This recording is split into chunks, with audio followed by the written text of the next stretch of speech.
A lis pendens is a simple legal document, but it can have devastating effects. I'm Lane Wagenseller of Wagenseller Law Firm in downtown Los Angeles. We specialize in real estate litigation, and lis pendens is something that we see often. So today I want to talk about, one, what is a lis pendens? Two, how does it work? And three, how do you get rid of it?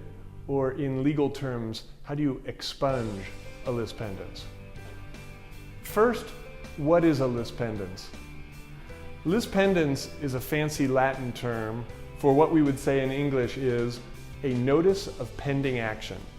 In other words, a notice of a pending lawsuit relating to real property.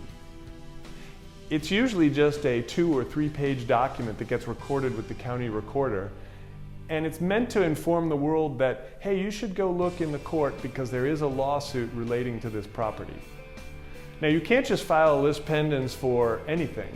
It has to be based on a real property claim, on the ownership or possession of that real property. So for example, if someone owes you money relating to a real estate transaction, that's not good enough to support recording and filing a lis pendens. So how does a lis pendens work? Once the lis pendens is recorded with the county, it's going to stop a potential buyer or a potential bank lender from buying or lending on the property until that real property claim is resolved. And so you can see how, although it's just a simple document filed with the court and the recorder, it can have devastating effects if you're trying to sell your property and you've got a time deadline.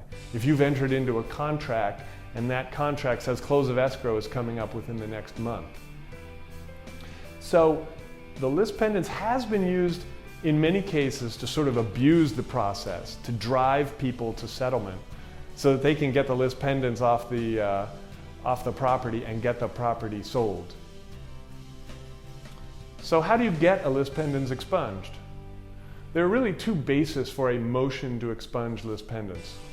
And the first is, does the lawsuit allege a real property claim?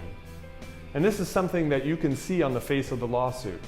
The court will engage in a demur-like analysis, meaning they will look at the allegations of the complaint to see, does this lawsuit allege a claim that affects ownership or possession of the real property? If on its face there is no real property claim, then the court will grant the motion to expunge the lis pendens. The second type of motion to expunge lis pendens will look at whether, even if there is a claim for real property, for the ownership or possession of real property in the complaint, will the plaintiff win? In other words, the court will undergo a mini trial, if you will, based on the motion to see if there is some substance to the claims alleged in the complaint. That's a more in-depth motion that will involve declarations and evidence that the court can go through and sift to determine whether there's a chance of the plaintiff winning. Again, if you win on that motion as well, the court will expunge the lis pendens. Now here's a big problem with lis pendens. If the court grants the motion to expunge the lis pendens still doesn't go away until the time in which the plaintiff can bring a writ of mandate has passed. So typically that's 180 days in which the lis pendens will stay there. So the practical effect of that is that it could take a really long time before this lis pendens gets expunged off your property. And if you're trying to sell the property, is your buyer going to wait around that long? It's going to take at least a month, 6 weeks to get your hearing on the motion in the first place, and then you have to wait until the time deadlines pass for the writ of mandate. So one question you may ask yourself right up front is, does it even make sense to expunge the lis pendens?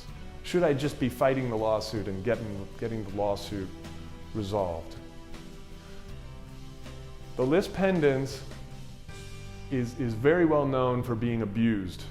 So there are a lot of times when people file and record the lis pendens, even though they know there's not a real property claim, even though they know they don't have a claim for possession of the property. but in all practicality, it's going to stop the other party from selling or refinancing the property, and oftentimes will lead to settlement. So what lessons can we learn from the Lis Pendens?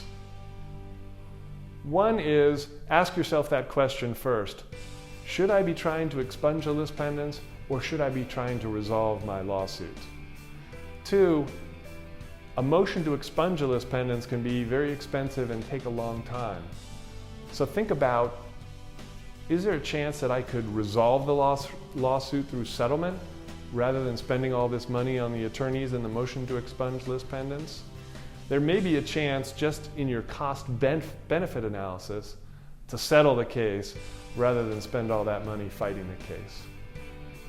At Wagenseller Law Firm, we specialize in real estate litigation, so if you have a dispute or an issue relating to real property, reach out to us and we'd be happy to help you.